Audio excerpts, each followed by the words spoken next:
Boa noite a todos. Eu me chamo Adriana Brasil Guimarães, sou a segunda vice-presidente do IAB. Estou aqui em substituição ao nosso presidente Sidney Sanches para fazer a abertura desse importante ciclo de palestras da Comissão de Direito Administrativo. Já é o 12º ciclo, né, doutor Emerson, presidente da nossa comissão. E é com muito prazer que eu abro esse ciclo de hoje, essa palestra de hoje, cujo título é Alterações na Lei de Improbidade Administrativa e o Supremo Tribunal Federal. Bom, para aqueles que nos estão assistindo e que não sabem, recentemente, em 25 de outubro de 2021, foi publicada a Lei 14.230, né? Que alterou sensivelmente a Lei 8.429, de 2 de junho de 1992, a Lei justamente de Improbidade Administrativa, que dispõe sobre as sanções aplicáveis em virtude da prática de atos de improbidade, além de conceituar e definir os atos da própria improbidade administrativa. A Lei Sem Vetos, que reformou a lei, é a maior mudança já feita até agora nessa norma que estava em vigor desde 92. Salvo o melhor juízo daqueles especialistas que estão aqui hoje conosco, a principal alteração do texto é justamente a exigência de dolo para que os agentes públicos sejam responsabilizados. Danos causados por imprudência, imperícia ou negligência não podem mais ser configurados como improbidade. Mas vamos deixar todos esses esclarecimentos e análises para os nossos palestrantes, né? Que nós queremos é ouvi-los, e não a mim que estou abrindo aqui esse ciclo. E também a nossa mediadora. E vamos ter o encerramento do nosso presidente do Direito Administrativo, que vão, então, nos trazer o painel com a atualidade dessas alterações, suas repercussões e suas repercussões junto ao Supremo Tribunal Federal. Como palestrante, nós temos o doutor José Vicente Santos de Mendonça, professor adjunto de Direito Administrativo da UERJ, coordenador da UERJ, mestre em Direito Público pela UERJ, Master of Law por Harvard.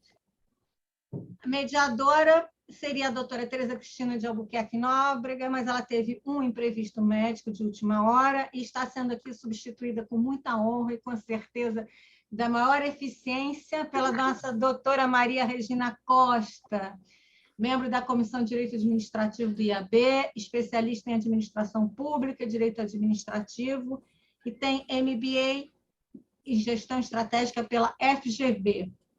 E o encerramento será feito pelo nosso querido presidente da Comissão de Direito Administrativo, doutor Emerson Afonso da Costa Moura, professor permanente e coordenador do Programa de Pós-Graduação Estrito Sensu em Direito da Unirio, professor adjunto da Unirio e da Federal Rural do Rio de Janeiro, doutor em Direito pela UERJ.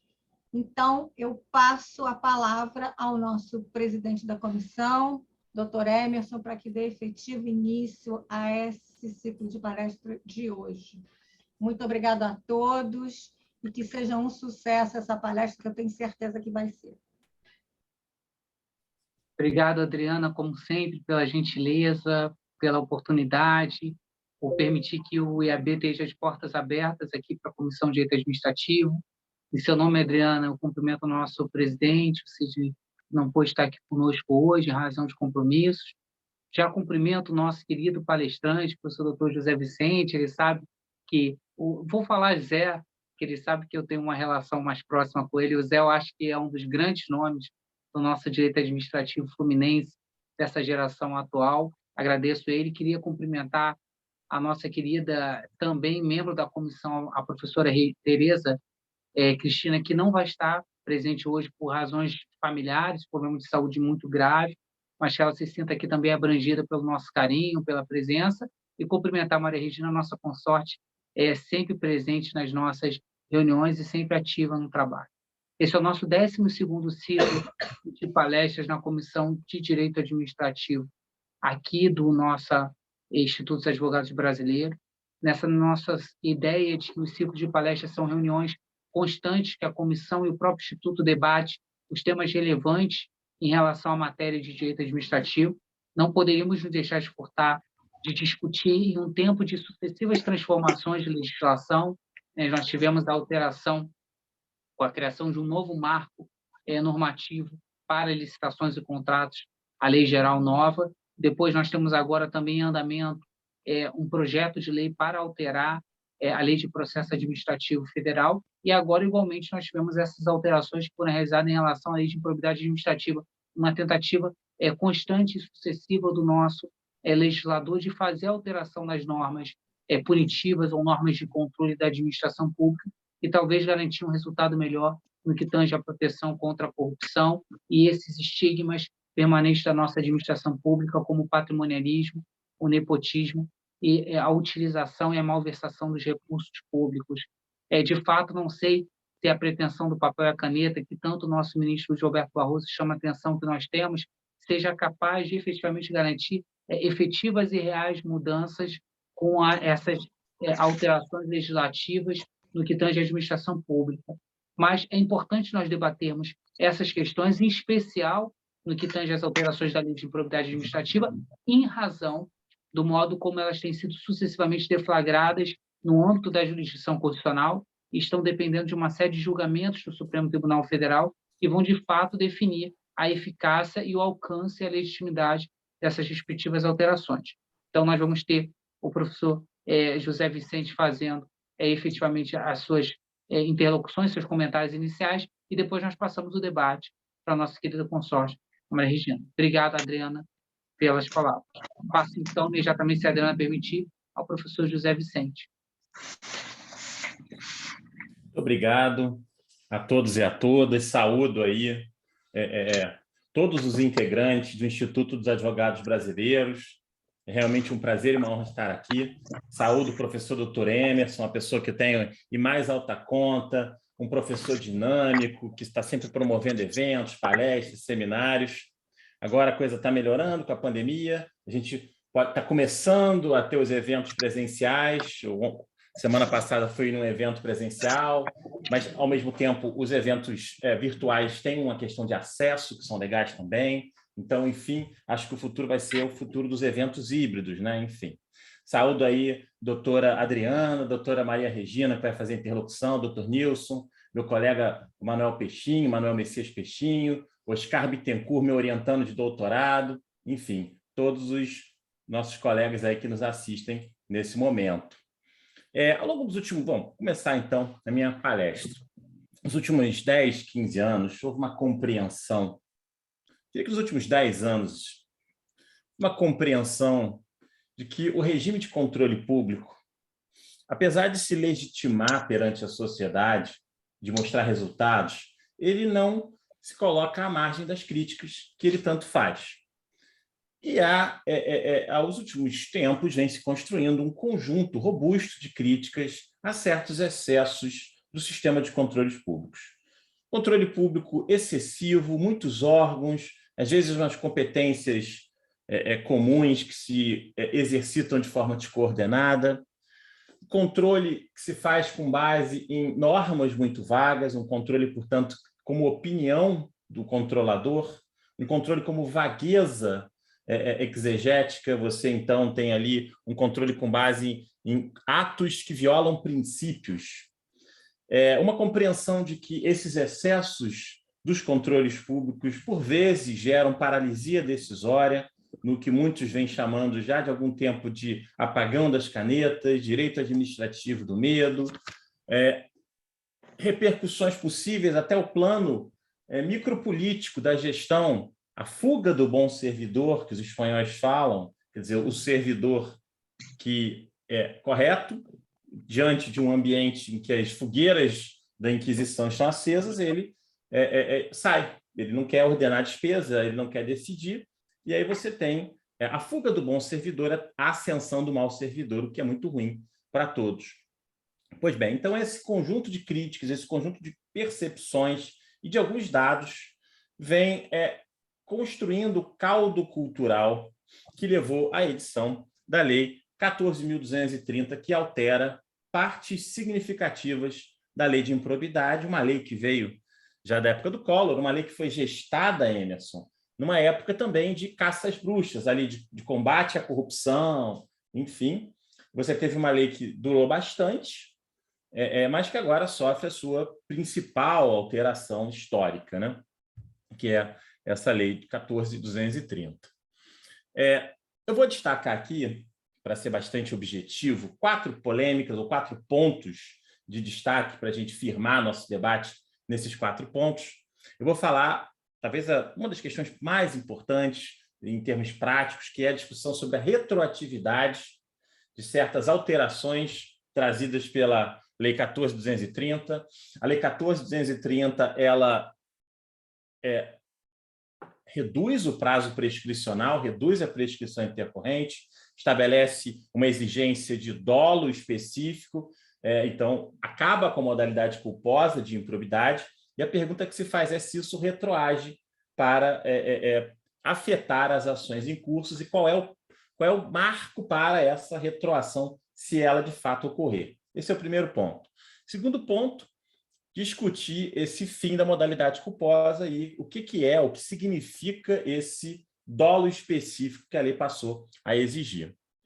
Terceira discussão, a limitação do artigo 11, essa restrição. E quarta discussão que eu acho interessante, que também está perante o Supremo, é o fim da legitimidade das advocacias públicas para a propositura da ação de improbidade. Tem 2 ações diretas de inconstitucionalidade, a ação direta 7.042 a 7.043, uma foi proposta pela ANAP, Associação Nacional dos Advogados dos Procuradores do Estado, e a outra pela Associação dos Advogados Federais, tanto os advogados públicos estaduais e federais, propondo uma ação contra a perda dessa competência, dessa legitimidade para propor ação de improbidade. Se isso é constitucional, não é? Temos uma decisão do Alexandre de Moraes, no sentido, temos já a opinião da doutrina, da literatura especializada, então vamos discutir esses pontos controversos da lei de improbidade, começando pela questão da retroatividade.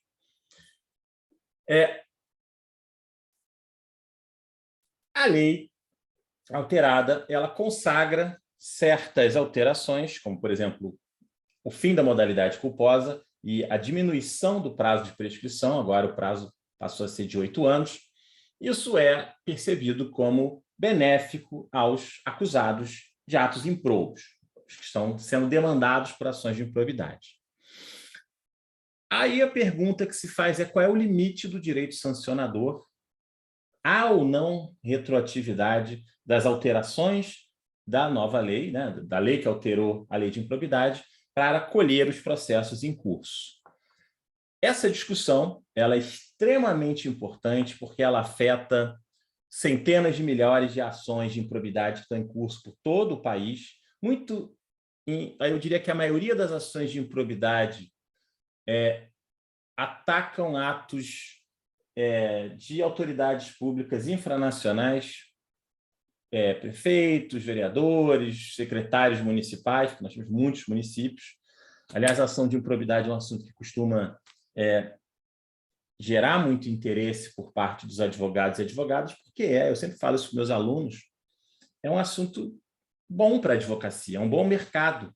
A improbidade para a advocacia de direito administrativo, a ação de improbidade gera um bom mercado, assim como concurso público.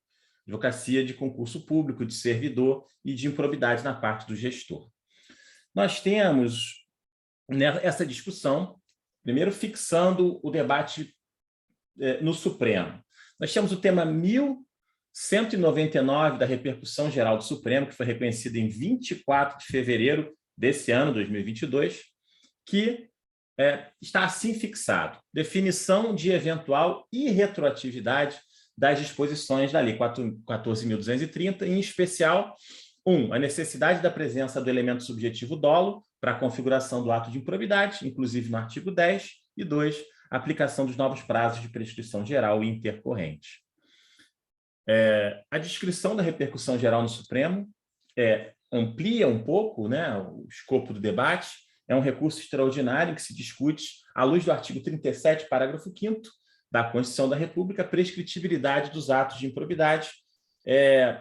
O caso que gerou a repercussão geral é uma contratação de advogado pelo INSS, uma alegação de que haveria uma conduta negligente por parte desses advogados contratados na gestão do acervo processual, mas há uma discussão se teve ou não dolo, provavelmente não teve, enfim, foi talvez uma má gestão e delimita-se, então, a temática da repercussão geral a definir se as novidades inseridas na lei de improbidade devem retroagir para beneficiar aqueles que, porventura, tenham cometido atos de improbidade na modalidade culposa, inclusive quanto ao prazo de prescrição para ações de ressarcimento.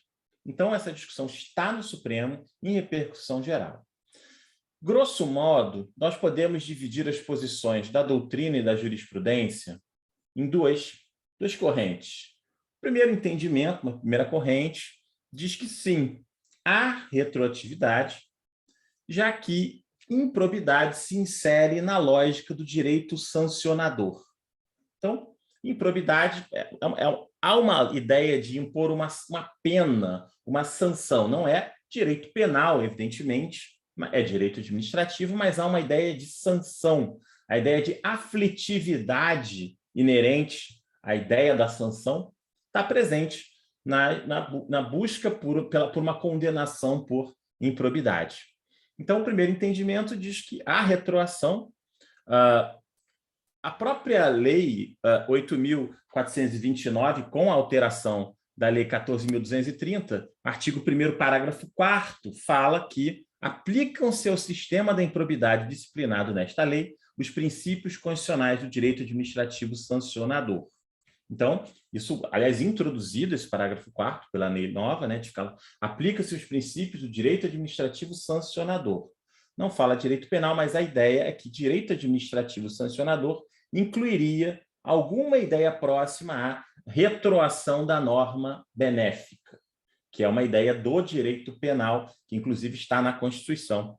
O artigo 5º, inciso 40, fala que a norma penal retroage para beneficiar o réu. Essa é a ideia de retroatividade da norma penal mais benéfica, a Constituição expressa em dizer penal, o raciocínio seria aplicável para o direito administrativo sancionador, forte na ideia de que se trata de sanção, de que existe uma ideia de aflitividade contra alguém que está sendo punido. A punição penal é uma punição. O segundo entendimento diz que não haverá retroação. O argumento, uma espécie de espelho do argumento da primeira corrente, diz que não existe natureza penal para a improbidade. Improbidade não é direito penal, e o artigo 5º, inciso 40 da Constituição, fala em pena, em direito penal. Então, esse seria um primeiro argumento, é direito penal, não é direito administrativo. Então, essa seria uma ideia. Além disso, uma ideia de, considerando os processos em curso, os processos que já têm sentença, já têm decisão, argumentos associados ao sobreprincípio da segurança jurídica, ideia de ato jurídico, coisa julgada, segurança jurídica, e esses argumentos mais genéricos de defesa da propriedade, de moralidade, etc. e tal. Além disso, um argumento que diz algo do tipo. Eu costumo achar esse argumento um pouco artificial, mas ele aparece nas defesas. É alguma coisa tipo, a lei teve a oportunidade de dizer que retroagiria, mas não disse. Portanto, não retroage. Seria um argumento dessa linha, para argumentar pela não retroação. A ideia de que não é direito penal, de que direito administrativo não é direito penal, e o artigo 5º, inciso 40 da Constituição fala em direito penal. É uma norma penal e não uma norma para o direito sancionador. Uma interpretação restritiva daquela norma concessiva dessa retroação benigna. A ideia de segurança jurídica, ato jurídico perfeito, coisa julgada, não vamos mexer no que já está se consolidando ou já está consolidado.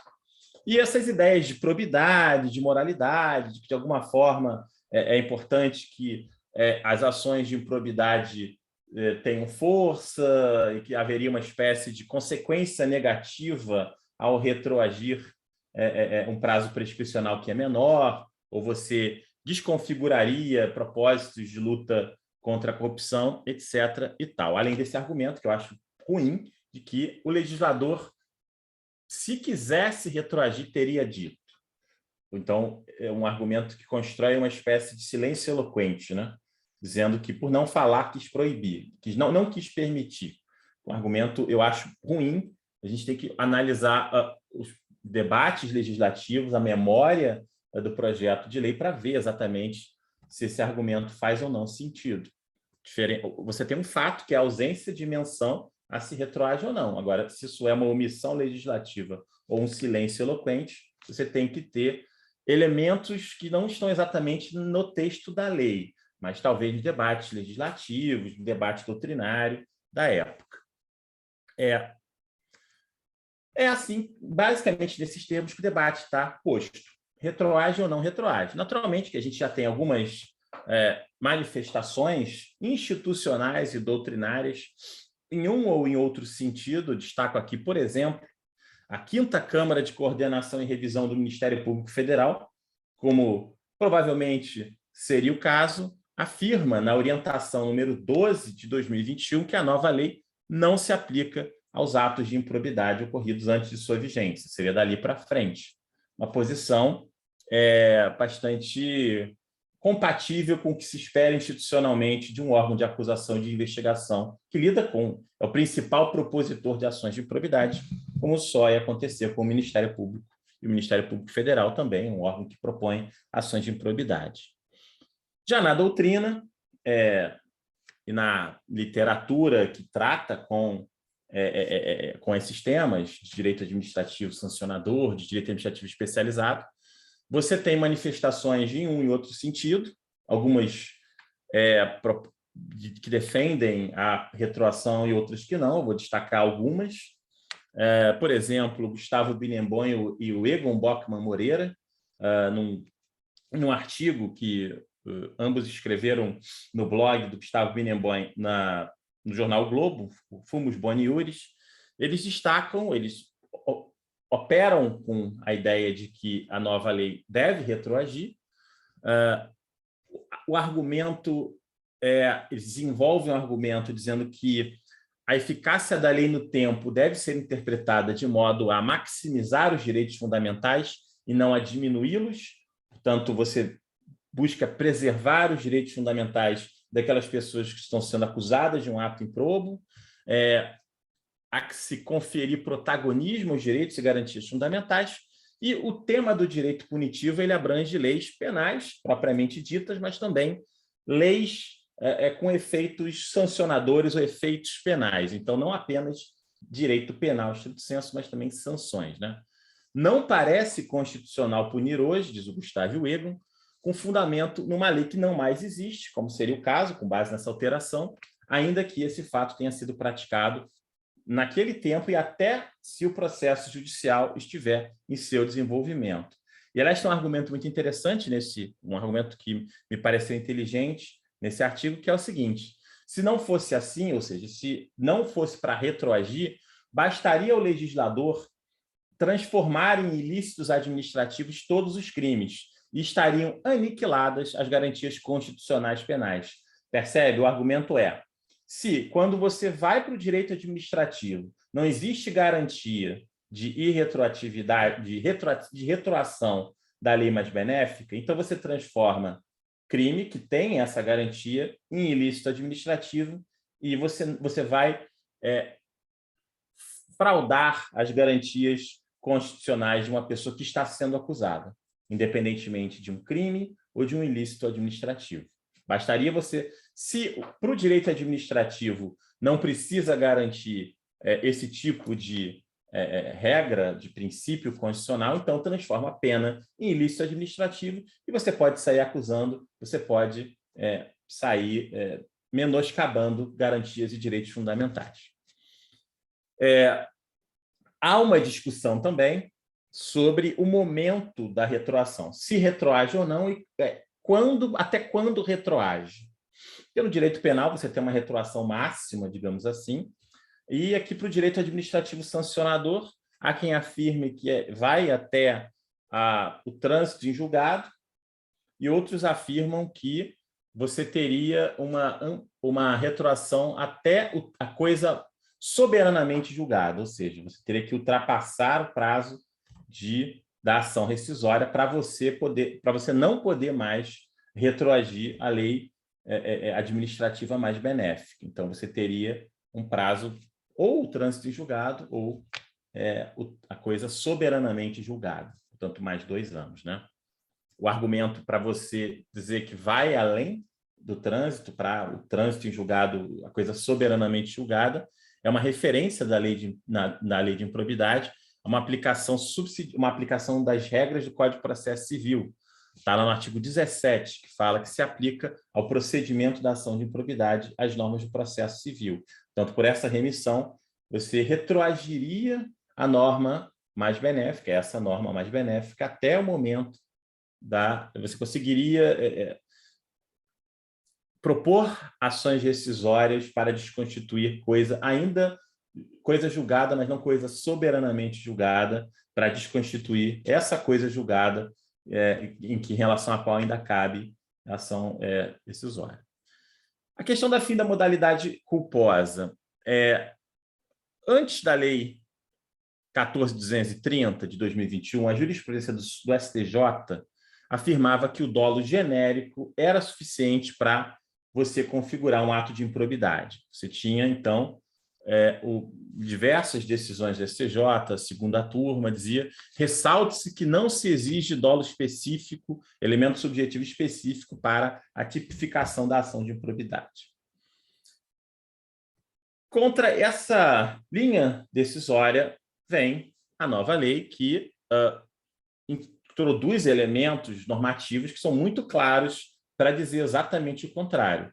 Não basta a voluntariedade do agente, é necessário um especial fim de agir, um dolo específico. O artigo 1º, parágrafo 2º, tem a seguinte redação: considera-se dolo a vontade livre e consciente de alcançar o resultado ilícito, tipificado nos artigos 9, 10 e 11, não bastando a voluntariedade do agente. Então, não basta agir, tem que agir com determinado fim, aquela vontade específica, aquele foco no resultado. Artigo 1º, parágrafo 3º também vem a calhar: o mero exercício da função ou desempenho de competências públicas, sem comprovação de ato doloso com fim ilícito, afasta a responsabilidade por ato de improbidade administrativa. Aquela responsabilização quase que automática. Você, num processo administrativo com diversas assinaturas, diversos documentos, diversos atos administrativos, diversas pessoas tocando aquele processo, basicamente, todo mundo que assinava era réu numa ação de improbidade. Isso é o cotidiano da ação de improbidade. Processos muito longos, todo mundo que assinou aquele processo teve. Aliás, casos, enfim, no BNDES teve isso, enfim, um processo de contratação falando direta. Aqui, justamente pessoas que assinavam processos que antes da lei. Sim, pois é, professor. Pessoas que assinavam e que você chegava lá, assinava e estava todo mundo junto ali, uma espécie de pesca por arrastão do Ministério Público, propunha ação contra todo mundo que assinou aquilo ali, e todo mundo tinha que por mais que não desse nada, e eu diria que frequentemente essas demandas não davam em nada. Aliás, essa é uma discussão que a gente tem que fazer também, o efeito econômico, recuperar a efetividade da ação de improbidade, que é baixa, custo vis-à-vis o resultado econômico, não estou nem discutindo moralidade, não. Assim, olha, existem ilícitos que geram prejuízo, não todos, tem violação a princípio, a gente vai discutir. É uma violação moral, vamos dizer assim, mas os que geram prejuízo, a gente está recuperando? Qual é o custo disso comparativamente a propor essas ações, o custo em relação à trava da máquina burocrática, você tem que contratar um advogado para se defender, aquela coisa toda, né? Qual é o custo em termos de efetividade de recuperação do prejuízo ao erário da ação de improbidade? Spoiler, é baixo. Tanto que acordos de leniência, negociações administrativas em geral costumam ser muito mais efetivos do que ações de improbidade. E isso há dados, não são dados extremamente consolidados até hoje. Até um certo momento da minha carreira, eu estava até cogitando, junto com outros colegas, fazer uma pesquisa nesse sentido, mas em função de um acordo de leniência que a gente estava atuando para comparar a efetividade, mas, enfim, em todo caso, dos dados que a gente tem, a gente consegue ver que a efetividade da ação de improbidade não é grande. Não é para abandonar o instrumento, ela existe, ela é importante, mas não é exatamente uma ação heróica da moralidade administrativa brasileira em termos de efetividade econômica, embora, evidentemente, ela tenha esse impacto e ela é importante. Então, o artigo 1º, parágrafo 3º, vai contra essa ideia de botou a assinatura, está todo mundo respondendo por ação de improbidade. O artigo 11, parágrafo 1º, também diz: nos termos da Convenção das Nações Unidas contra a Corrupção, promulgada pelo decreto 5687 de janeiro de 2006, aliás, achei curiosa a redação desse artigo 11, parágrafo 1º, não é comum você encontrar uma norma que faz referência ao fundamento internacional para ela existir, mas, enfim. Nos termos da Convenção das Nações Unidas, somente haverá improbidade administrativa na aplicação deste artigo quando for comprovado na conduta funcional do agente público o fim de obter proveito ou benefício indevido para si ou para outra pessoa ou entidade. Portanto, o artigo 11, parágrafo 1º, consagra essa ideia do dolo específico. E aí os outros, no artigo 1º, parágrafo 2º e 3º, diz o que é esse dolo específico. Outra mudança muito importante trazida pela nova lei, na lei de improbidade tradicional dos anos 90. A limitação do artigo 11.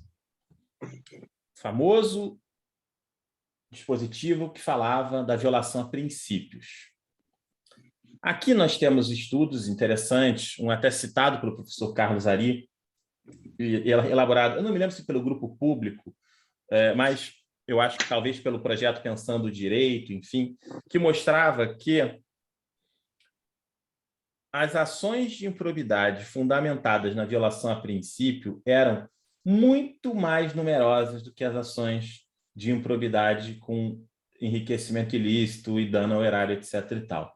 Então, essas ações de violação a princípios, muitas vezes, elas escondiam meros desacordos políticos, opiniáticos sobre gestão da administração pública, gestão de política pública. O promotor acha que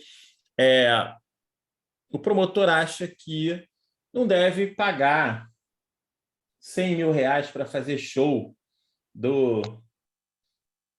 Vou botar uma banda de música sertaneja, mas eu não sou um fã de música sertaneja, eu sou um cara que estou ficando velho, eu gosto de rock. Hoje em dia, rock já não é mais música de jovem, né? Então, deixa eu pensar aqui. A prefeitura sei lá, diz aí, Emerson, você que é um garoto, uma dupla sertaneja aí. Bruno eu tenho quase a sua idade, Zé, se eu não tiver a sua idade, mas vamos lá, Marcos e Belucci, por exemplo. Pronto. Então, você então é jovem, de espírito, de ideias e super bem conservado, então, Emerson. Vamos lá, então vai contratar uma dessas bandas, um desses grupos, né, as duplas sertanejas, e o promotor acha que isso é uma malversação do recurso público, porque devia fazer uma escola ou devia colocar aquele dinheiro para outra coisa. Aí propõe uma ação de improbidade, dizendo que o prefeito está violando a moralidade administrativa ou alguma coisa assim. Isso aí é o dia a dia, né, da administração pública, especialmente municipal, a discordância em relação à gestão da verba. Não concordo, vou botar você para responder a ação de improbidade. Contra isso, houve uma alteração do artigo 11. Talvez essa alteração pudesse ser mais intensa, no seguinte sentido, excluir o artigo 11 como um todo. De alguma forma, perdeu-se uma oportunidade. Por outro lado, essa crítica do que poderia ser também uma crítica injusta, porque o processo legislativo é extremamente difícil, há negociações de todos os lados e, certamente, a lei que a gente tem, e eu acho que essas alterações são, no geral, muito positivas, é a lei das nossas possibilidades, não a lei dos nossos desejos, enfim. Assim como eu acho que a lei de licitações ela é muito grande, ela poderia acabar com uma coisa que era até consenso quase na doutrina, acabar com as modalidades de licitação, mas manteve. Mas tem coisas positivas. A lei copia muita coisa, a lei 8666, mas, enfim, não estava lá no processo legislativo não sei a dificuldade que foi para colocar uma coisa, tirar outra, etc. e tal. Então, eu acho que o artigo 11 poderia ter sido revogado em toto, mas eu não sou agente político, não tenho um voto para dizer isso de forma consequente. Essa opinião aí de jurista que vale, na prática, ali, influencia cada vez menos o legislador, diga-se de passagem. O artigo 11 foi alterado para acabar com essa... Quer dizer, não é que acabe exatamente com a violação a princípio, ela exige uma ação mais robusta. Você restringe o sancionamento a princípios, o elenco do artigo 11 se torna exaustivo, essa é a opinião do Marçal, com a qual concordo. Você elimina a suspensão de direitos políticos pela violação ao artigo 11 e também a perda da função pública pela condenação pela violação ao artigo 11. Basicamente, você teve uma alteração nos incisos, as circunstâncias, o conteúdo atual do artigo 11 são vários incisos, mas basicamente consigo agrupá-los em 6 temas. Violação de informação privilegiada, você detém uma informação privilegiada em função do cargo e você vaza aquela informação, e aí tem incisos que transformam isso em conduta, ato de improbidade. Negar publicidade a atos oficiais, frustrar concorrência em concurso ou licitação, deixar de prestar contas para ocultar irregularidades, nepotismo e propaganda pessoal com a máquina pública. Isso basicamente são condutas mais amarradas em relação à redação anterior. Você tinha, por exemplo, vou ler como era o caput do 11, depois eu vou ler como ficou, e vocês vão perceber como o desenho, a arquitetura da norma mudou significativamente. O caput dizia, antes da Lei 14.230, constitui ato de improbidade administrativa que atenta contra os princípios da administração pública qualquer. Veja como qualquer já abre aí um caminhão. Qualquer ação ou omissão que viole os deveres de honestidade, imparcialidade, legalidade e lealdade. E notadamente, ou seja, está dando exemplos, mas não está fechando. É qualquer, e ali tem alguns exemplos de violação a princípio. E agora, como ficou? Constitui ato de improbidade administrativa que atenta contra os princípios da administração pública, a ação ou omissão dolosa, veja o dolo aqui, que viola os deveres de honestidade, de imparcialidade e legalidade, caracterizada por uma das seguintes condutas.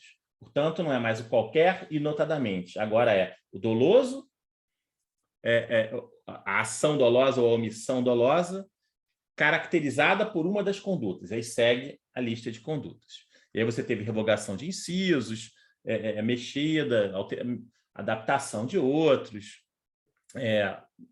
enfim, algumas alterações específicas.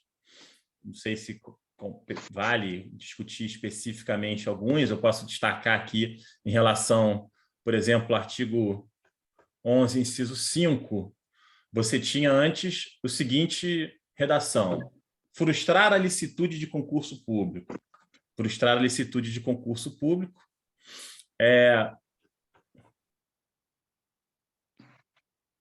E agora ficou assim, 5. Frustrar em ofensa à imparcialidade o caráter concorrencial de concurso público, de chamamento ou de procedimento licitatório, com vistas à obtenção de benefício próprio, direto ou indireto, ou de terceiros.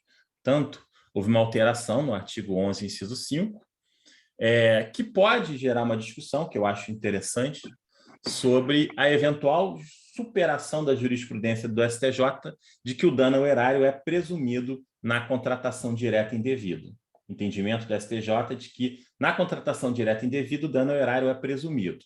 Com essa alteração, que agora fala que violação, fala de ofensa à imparcialidade, o caráter concorrencial, com vistas à obtenção de benefício próprio, direto ou indireto, com vistas à obtenção, talvez seja o momento de rever essa jurisprudência. O artigo 11 poderia servir justamente para não presumir esse dano e para aplicar, talvez, sanções mais brandas quando não haja perda de dinheiro. Aliás, existe um recurso especial repetitivo afetado sobre essa discussão, sobre a presunção de dano ao erário pela contratação direta indevida, é o tema 1096, e talvez, à luz dessa alteração do artigo 11, inciso 5, talvez seja o momento de se rediscutir essa presunção de dano ao erário pela contratação direta indevida. Às vezes, simplesmente, o gestor não contrata indevidamente, mas sem prejuízo maior. Assim. E a prestação de serviço existe, é boa, mas existe a responsabilização. Última polêmica, último ponto de destaque para a gente passar para a discussão. É um assunto interessante também. O artigo 17 da nova lei exclui a legitimidade dos entes federativos os entes federativos lesados por eventual ato de improbidade para a propositura da ação de improbidade. A ação de improbidade podia ser proposta anteriormente à Lei 14.230 pelo Ministério Público ou pela pessoa jurídica interessada. Então, por exemplo, se a improbidade foi praticada contra o ente público municipal, o município podia ajuizar a ação de improbidade. Não é mais assim. A ação de improbidade agora só pode ser proposta pelo Ministério Público. A pessoa jurídica interessada não mais pode ajuizar a ação de improbidade. O que ela pode fazer é representar ao Ministério Público para que o Ministério Público tome as providências necessárias. Está lá no artigo 7º, a tomada, o que pode ser feito pela pessoa jurídica interessada. Contra essa alteração, contra a ideia central dessa alteração, porque existem outras repercussões, como, por exemplo, o acordo que pode ser feito em relação à ação cível, que decorre disso, enfim, só pode ser feito... Você tem umas outras repercussões, mas aqui, especificamente, o afastamento dessa legitimidade dos entes federativos, você tem duas ações diretas de inconstitucionalidade.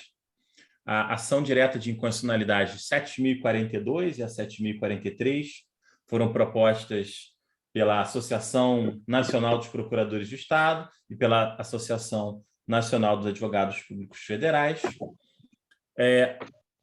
Os argumentos dessas ações são diversos, mas, basicamente, eles se centram na ideia de que, quando você tira a legitimidade das advocacias públicas e dos entes públicos federativos, você dificulta a investigação e o sancionamento desses atos improbos. Haveria uma violação ao retrocesso social, você teria retrocedido em termos de avanço civilizatório na repressão à corrupção. Aliás, a ação da ANAP me cita 2 ou 3 vezes, fiquei feliz pela citação. Alega-se também que haveria um direito fundamental à probidade administrativa, argumentos de violação ao pacto federativo, no caso da Associação dos Procuradores do Estado, violação à autonomia dos estados, violação à eficiência, segurança jurídica e moralidade. Quando você não tem mais 2 legitimados, mas apenas o Ministério Público, então você teria violado esses princípios todos. Foi deferida a medida cautelar pelo ministro Alexandre de Moraes, em fevereiro de 2022, basicamente concordando com alguns dos argumentos dessas ações. O Alexandre de Moraes alega que a supressão da legitimidade ativa das pessoas jurídicas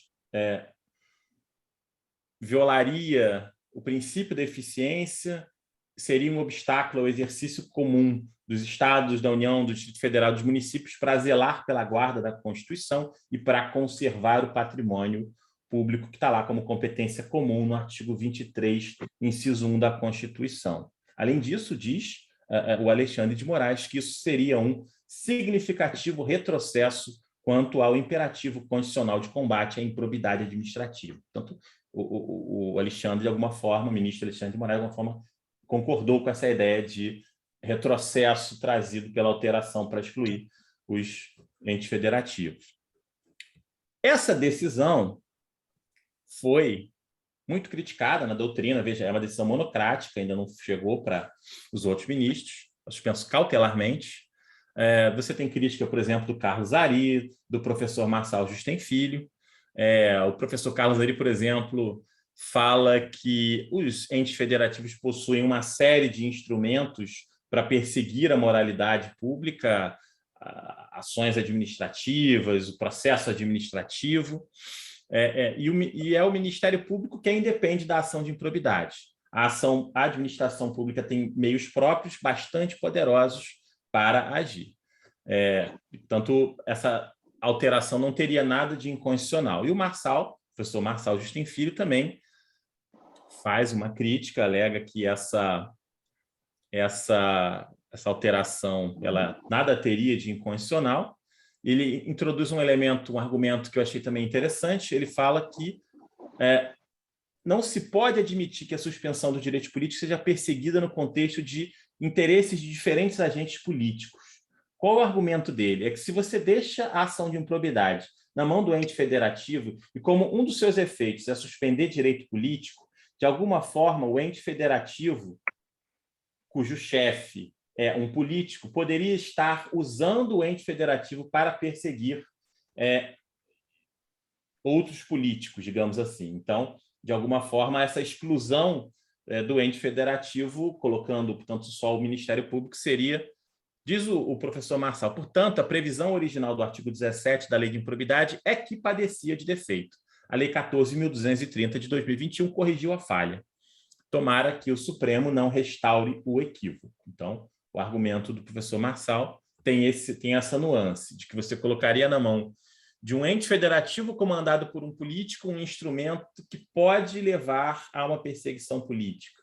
Enfim, eu não vou me posicionar em relação ao último item, porque eu sou procurador do Estado, mas também sou professor da UERJ, mas também fui citado na ação direta de inconstitucionalidade. Então, eu tenho a sensação, eu não vou me posicionar por essas razões, que tem um impacto institucional na minha carreira, uma das minhas atividades públicas. Eu tenho a minha opinião pessoal, mas eu tenho a sensação de que o Supremo vai validar a alteração, vai validar a exclusão das advocacias públicas da AGU e as procuradorias estaduais da ação de improbidade. Eu acho que o Supremo vai entender que se trata de um espaço de discricionariedade legislativa. Eu tenho a sensação de que isso vai ser a decisão do Supremo, portanto, a decisão do Alexandre de Moraes vai ser revista. É a minha sensação, mas não é a minha posição doutrinária enquanto autor, sei lá. Em relação à alteração do artigo 11, eu acho que pode haver e deve haver uma revisão dessa jurisprudência em relação à presunção de dano do artigo 11, inciso 5. A STJ fará bem ao mudar o entendimento. De modo geral, eu vi com bons olhos o artigo 11 e essa alteração do artigo 11, porque realmente violar princípio na mão de um Ministério Público extremamente atuante como é o nosso, você acaba dando muito poder.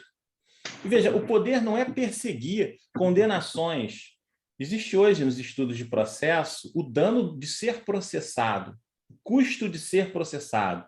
E não é só o custo de contratar advogado, é o custo de ter, vamos falar em português bem claro, pardon my French, como dizem os americanos, é a encheção de saco de ter que ficar respondendo a um processo, e entra em intimação e oficial de justiça, e aquela coisa na sua cabeça, e a pessoa não dorme, e vai. Às vezes, essas ações de improbidade, o cara já saiu do cargo há anos.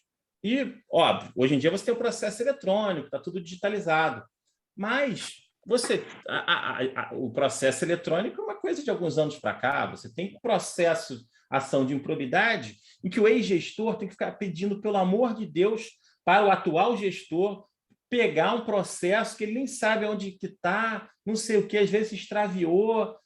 Enfim, a defesa é muito prejudicada. Ele nem lembra mais o que era aquilo, a quantidade de atos de ordenações de despesa numa vida de gestor público, e aí vai um processo. Eu já fui diretor jurídico do Detran, já fui assessor-chefe da Secretaria de Ação Social. Eu me lembro, quando eu fui diretor jurídico do DETRAN, de um ex-presidente do DETRAN, de muito tempo atrás, Emerson, muito tempo atrás, e veja, já fui também há um bom tempo diretor jurídico do DETRAN. Ele ligava para lá pedindo para achar o processo de, não sei, 90 e tanto, para ele poder fazer a defesa da ação de improbidade que ele estava respondendo até hoje. E aí a gente tinha que parava o que estava fazendo para achar o processo. Aí achava, mandava para ele, e tinha faltando página, e não achava, enfim. Até em termos de contraditório é muito difícil responder a uma violação a princípio, que no fundo é uma discordância em relação à gestão pública. Eu coloquei aqui o posto, não coloquei aqui. Eu fiz isso, não fiz aquilo com dinheiro. E aí o Ministério Público propõe uma ordem material de valores. Primeiro tem que vir isso, depois isso, depois isso. E cada órgão do Ministério Público tem a sua hierarquia própria, tá? Não pense que existe coordenação, porque existe descoordenação. Então, se você, sei lá, não contrata o Jorge Mateus, mas faz a escola, você vai ter, talvez, uma ação dizendo, não, a escola não, era para ter educação, era para ter a saúde. Não é a saúde, é para pagar, resta pagar aqui da saúde anterior. Enfim, as discordâncias são várias. Então, acho que, como diz o jurista, foi bem lançada essa alteração do artigo 11 para restringir o escopo dessa violação a princípios. Também a ideia do dolo específico acho válida, acho que veio em boa hora. E a questão da retroação, a minha opinião é que retroage, embora a gente tenha que discutir mais consistentemente quais são os pontos de parada da retroação. Talvez trânsito em julgado. Eu acho que a gente tem que discutir melhor qual é o ponto de parada da retroação. Talvez coisa julgada seja o corte, mas eu acho que dá para ter outras posições defensáveis em relação a essa retroação. Acho que é uma aflitividade, eu acho que esse argumento de que é direito penal não vem a calhar, porque eu acho que existe uma perseguição, a pessoa está sendo punida de alguma forma. Você tem multa penal que é pagar dinheiro e você tem multa administrativa que é pagar dinheiro. Qual é a diferença? Ou o processo penal é mais terrível? Depende do valor. Assim, o processo penal você tem que ficar mais triste porque é penal, a palavra penal. Veja, são as construções um pouco artificiais. Então, veja, é tudo sanção. O cara está tendo que pagar, o cara está sendo importunado por um órgão público de controle. Então, eu acho que essa ideia de que as liberdades fundamentais devam ser garantidas é uma ideia bastante forte, né? Um direito fundamental que se garante em face de uma perseguição penal ou uma perseguição administrativa. O que eu acho, professor Peixinho, é que a gente pode discutir qual é o ponto de parada da retroação da lei mais benéfica, mas que retroage, eu estou convicto de que retroage. Inclusive, acho que o Supremo também, muito provavelmente, vai retroagir. Bom, colocações excelentes, professor. Doutora Maria Regina, essa é a minha fala inicial, saudando aí mais uma vez a senhora, doutor Nilson, doutor Peixinho, doutor Emerson, jovem Emerson aí, e todos os nossos colegas que estão nos assistindo aí do IAB, e, enfim. É uma honra para todos nós aqui assistirmos às suas colocações que esgotaram em muitas dúvidas, tamanha abrangência que o senhor colocou. Cumprimentar a nossa querida doutora Adriana por estar representando aí o nosso presidente da comissão, o professor Emerson, e o que falar da sua apresentação? Foi extraordinária, né? O senhor abordou todos os pontos que pudessem suscitar algumas dúvidas, mas ainda assim eu gostaria de fazer uma pergunta ao senhor. O senhor acredita que o caráter restritivo das alterações será relativizado pelos órgãos de controle e tribunais superiores? Doutora Maria Regina, essa é uma boa pergunta. No Brasil, a ideia de eficácia social da norma depende da interpretação dos órgãos de controle. Essa norma é uma norma que se dirige aos órgãos de controle e é uma norma que ajusta um pouco o sistema, mas é uma norma que pode ser percebida como retirando poderes dos órgãos de controle. Poder de propor ação de improbidade com base em princípio. E, no Brasil, a gente tem que sempre ver se isso vai sobreviver à interpretação dos órgãos de controle.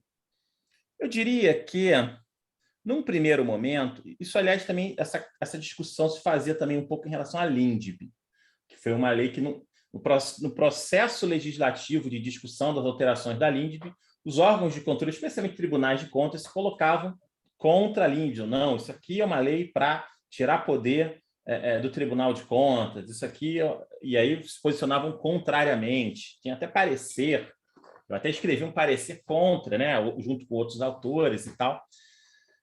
A minha sensação é de que é possível que, num certo momento, num primeiro momento, exista alguma resistência, só que essa discussão vai bater no Supremo, e o Supremo vai ter uma interpretação que vai salvar a validade da norma em sua maior parte. Então, talvez o tribunal, talvez o Ministério Público, Tribunal de Contas, enfim, não goste, alguns tribunais, os juízes, mas eu diria que, especialmente o Supremo, tende a ser um garante da validade dessas normas, porque eu diria que a atual composição do Supremo tende a concordar que há excessos em relação à atuação dos controles públicos envolvendo a improbidade. Então, existe a questão da interpretação retrospectiva também, um elemento, né? Quer dizer, no fundo não mudou tanto, e aí você diz que, como diria o professor Barbosa Moreira, isso aqui já estava aqui, isso aqui não é uma alteração tão significativa, então, na verdade, não mudou nada. Essa é a interpretação retrospectiva. Você olha para a lei nova com os olhos da lei antiga e conclui que, afinal, as mudanças não são tão significativas e os pontos de preservação devem ser destacados. Enfim, eu acho que, no primeiro momento, pode haver alguma resistência, como, aliás, já está esse debate sobre retroatividade ou não. Eu não quero simplificar muito as coisas, mas eu acho que há um elemento institucional muito claro nisso. Eu acho que o Ministério Público está de um lado e os advogados que trabalham com improbidade estão de outro. É claro que a história é um pouco mais complicada do que essa, mas há um elemento institucional claro nisso. Mas eu diria que o Supremo tende a manter a validade das alterações. Perfeito, perfeito. O senhor entende que haverá um fortalecimento dos sistemas de controle empresariais, como, no caso, a lei anticorrupção, em razão das restrições aí na lei de improbidade? Eu acho que sim, quer dizer, todas essas leis, todos os controles instituídos por normas, né, são subsistemas, e quando você altera um, você naturalmente reforça o outro, empodera o outro. Então, eu diria que até ideias de compliance, governança interna, controladorias, eu diria que isso tudo tende a ser reforçado com essa improbidade 2.0, essa improbidade mais focada. Veja, não é que o subsistema da improbidade ficou mais fraco. Talvez ele tenha ficado mais forte. Por quê? Porque é mais focado, mais específico. Seria interessante, doutora Maria Regina, fazer uma análise, é que essa pesquisa seria dificílima, em relação à procedência das ações de improbidade antes e depois da alteração. Um sistema que se permite ser abusado é um sistema fraco, é um sistema retoricamente poderoso, mas, na prática, ele conforma poucas condutas. Ele enche o saco e gera ruído e gera custo para a sociedade, mas ele não necessariamente pune o gestor corrupto e desonesto. Ele simplesmente atrapalha a gestão. Um sistema mais afiado, um sistema mais sharp, mais focado, é um sistema mais eficiente. Então, eu diria que é um verdadeiro sistema, um subsistema de improbidade 2.0, mais focado, mais ali virtuoso, mais agudo, e naturalmente que os outros subsistemas eles tendem a se ajustar. Então, acho que essa ideia de compliance, lei anticorrupção, a LAC, né, as próprias controladorias, corregedorias internas dos órgãos dos entes federativos crescem com um sistema de improbidade que não é aquela grande bolha de sabão que fica ocupando todo o espaço possível dos controles. É uma bolha de sabão enorme, mas é uma bolha de sabão, porque no fundo é frágil. É grande, mas frágil. No seu ponto de vista, qual foi o principal problema da versão antiga da lei de improbidade? O principal problema foi que, aliás, é um problema das leis brasileiras de corrupção. É uma lei que é feita em reação a uma série de atos de corrupção que são percebidos. Então, essas leis, elas não são exatamente pensadas, articuladas. É uma resposta à sociedade. Você quer emitir um ato performativo público de basta a corrupção. E aí você acaba errando na dose. Essas leis são respostas sociais ao escândalo do Collor, escândalo do não sei quem, lá dos anos 90. E aí você faz o quê? Você não quer dar uma resposta técnica, focada, você quer convencer a sociedade de que você está agindo de forma robusta. E aí você faz uma super lei com atos contra violação a princípios que gera 20, 30 anos depois um sistema meio disfuncional. Então, assim, eu acho que o problema macro da lei de improbidade é que ela é uma lei resposta. Ela é uma lei que foi tirada ali logo no calor dos acontecimentos. E o problema é mais assim, como eu posso dizer, mais específico. Acho que o artigo 11 é um problema, né? Agora se resolveu. A violação a princípio, a modalidade de improbidade consistente na violação a princípio gerava um custo social enorme, né?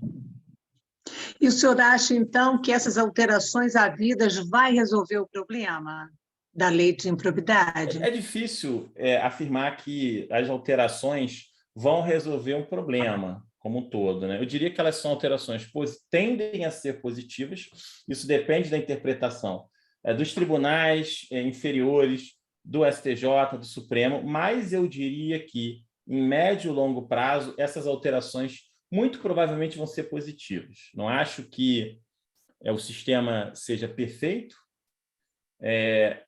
eu acho que ainda existe excesso de controle, eu acho que existe descoordenação entre os controles públicos, eu acho que existe ainda uma coisa que está melhorando um pouco, muita ação individual, assim, muito voluntarismo no controle público, mas eu acho que assim, essa é uma alteração que aponta num bom caminho, assim como a alteração da LIMP também aponta num bom caminho.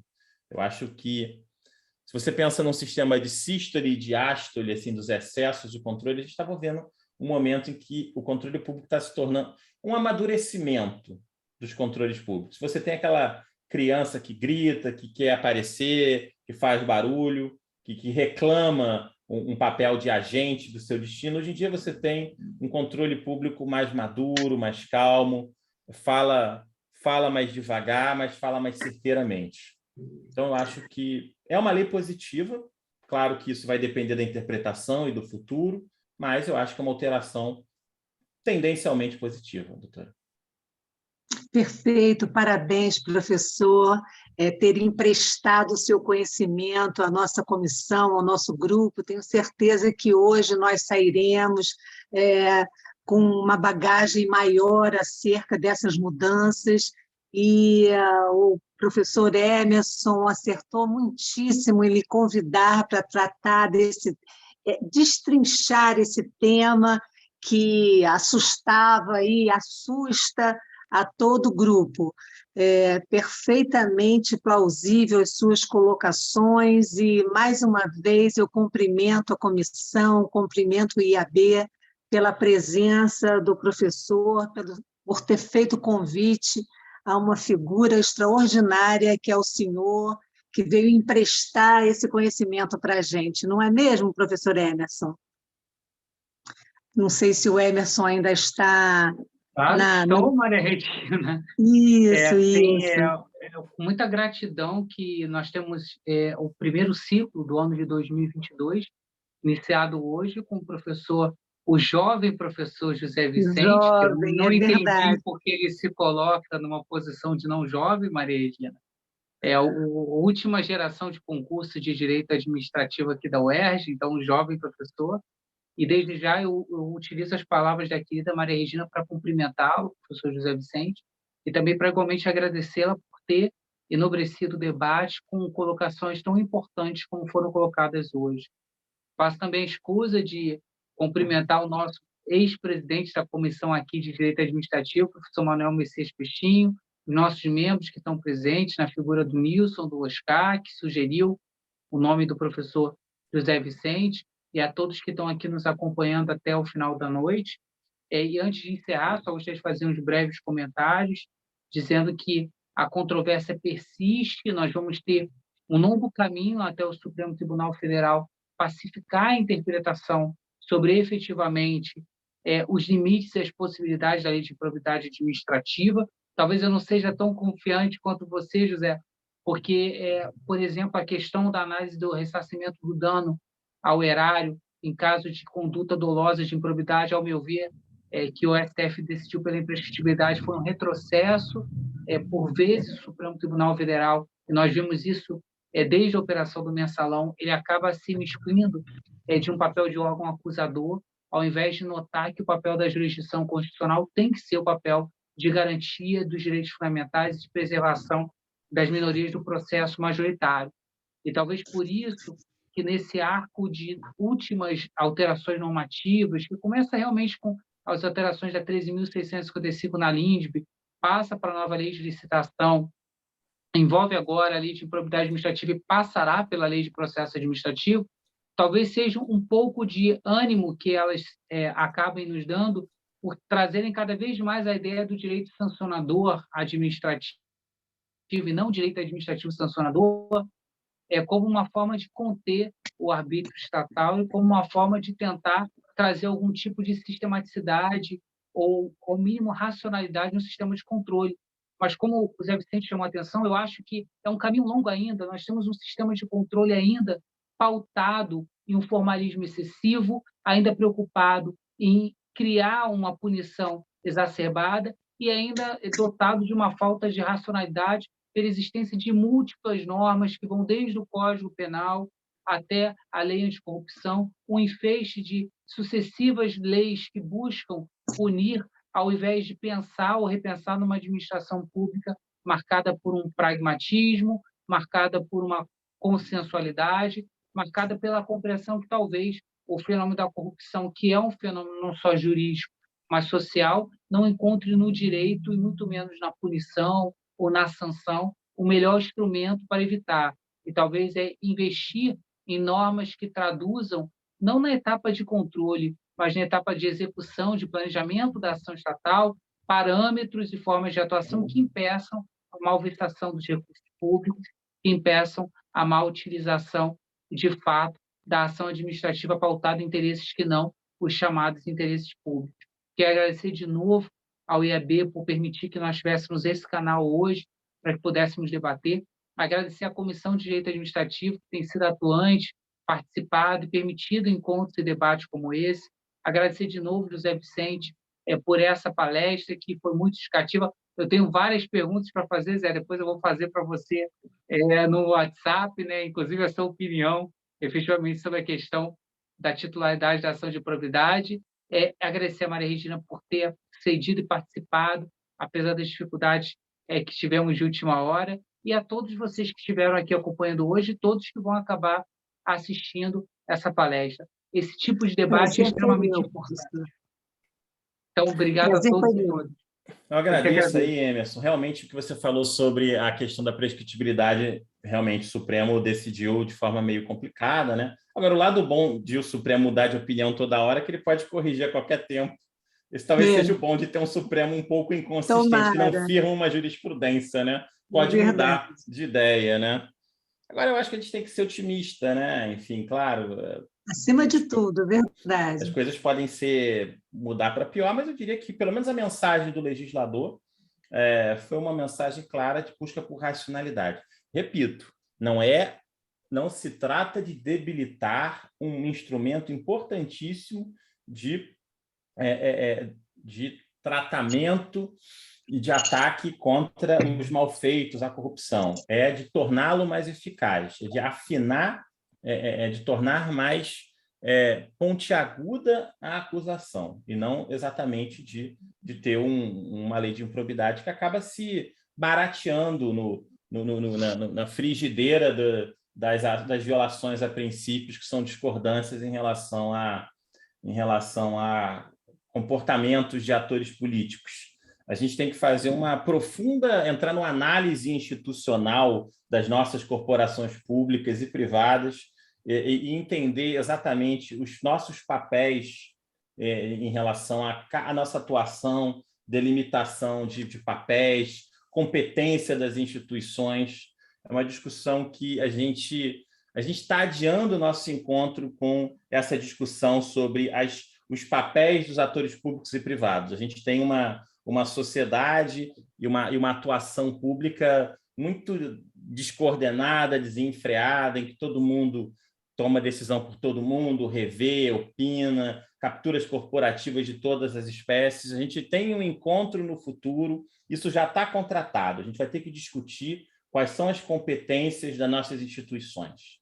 Isso é um encontro que a gente vai ter. O direito brasileiro vai ter que fazer essa discussão, vai ter que fazer seriamente essa discussão, quais são as nossas competências, assim, para poder agir de forma mais eficiente. Isso é interessante, né, Zé? Porque nós vemos vários ciclos no direito administrativo, né?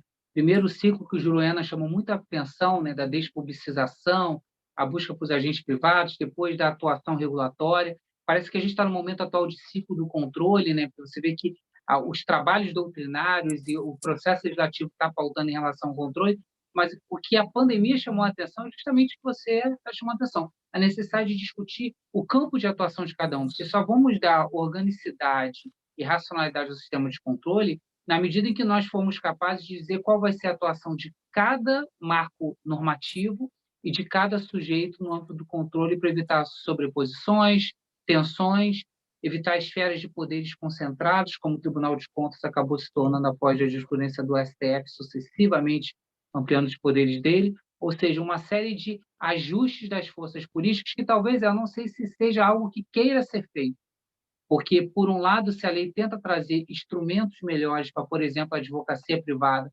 poder atuar em favor dos seus clientes, por outro lado, ainda tem uma abertura semântica dos tipos que uma falta de normas relativas a procedimento que fazem com que, na prática, você ainda possa utilizar como instrumento de caça às bruxas. Então, ainda tem algumas pautas pendentes, mas eu acho que nós estamos caminhando para, em algum momento, discutir isso, porque o sistema não está funcionando. Eu acho que o caráter econômico, em tempos como o nosso, como conversávamos antes de começar a palestra, vai acabar forçando o Estado a ser obrigado a pensar no desenho dos atores e dos seus papéis para garantir uma sustentabilidade do ponto de vista até econômico. Sim, professor, parabéns. Parabéns. Eu estava até assim, muitas perguntas, mas assim, eu só vou deixar uma provocação. A possibilidade de acordo, né? Acordo na ação, que é uma coisa assim, fantástica, da consensualidade, que a gente tanto fala, com uma enorme novidade na ação de probidade, e ainda está aquilo, ainda há muita escuridão, neblina, como é que esses acordos podem ser celebrados. Mas eu sei que o tempo já está esgotado, mas para parabenizar. Mas essa era a minha indagação, que eu achei um avanço significativo, a possibilidade de conciliação, né, de acordo. Finalmente, né? Porque você tinha a dicção legal que não permitia, mas você tinha interpretações que permitiam, construções, e agora você permite, e aí tem os parâmetros, ainda alguma tibieza em relação aos acordos nas ações de probidade, mas estão acontecendo, né? Enfim, claro que a gente precisa de mais normas, de mais experiência institucional, mas certamente é outra alteração positiva, né, professor Peixinho? Certamente é uma alteração positiva. Os acordos, de modo geral, eles são instrumentos bem poderosos, eles não são a panaceia, claro que existem situações em que você tem que não fazer acordos, mas eu acho que ter a possibilidade de fazer acordo é algo positivo. Um acordo que sobrevive a uma análise de custo-benefício, um acordo que tem parâmetros claros, um acordo que é extensível a outras situações parecidas. Estou orientando, Emerson, e professor Peixinho, uma mestranda, Estela, lá da UERJ, que está estudando uma ótima dissertação sobre acordos administrativos, está propondo parâmetros, etc. e tal. Tem hoje uma enorme literatura sobre o assunto, né? Mas é um tema que foi uma alteração mais uma alteração positiva dessa lei 14.230. Então, eu acho que é algo bacana também. E só para concluir, destacar aqui o papel importante de instituições como o IAB e outros fóruns e grupos de discussão, organizações, associações, no debate e no amadurecimento institucional. É uma sociedade civil instruída, articulada, organizada. Eu sei do papel importantíssimo dos pareceres do IAB, então vocês estão de parabéns aí na produção de conhecimento aplicado do direito e do direito administrativo em particular. Então, eu acho que essa cultura do controle 2.0 é uma cultura que se faz também com a contribuição tanto da academia, né, somos professores, quanto também de instituições como o IAB e outras associações. Enfim, a Casa de Montezuma certamente tem um papel de destaque nesse refinamento da intelecção desses novos instrumentos. Parabéns aí a todos e a todas.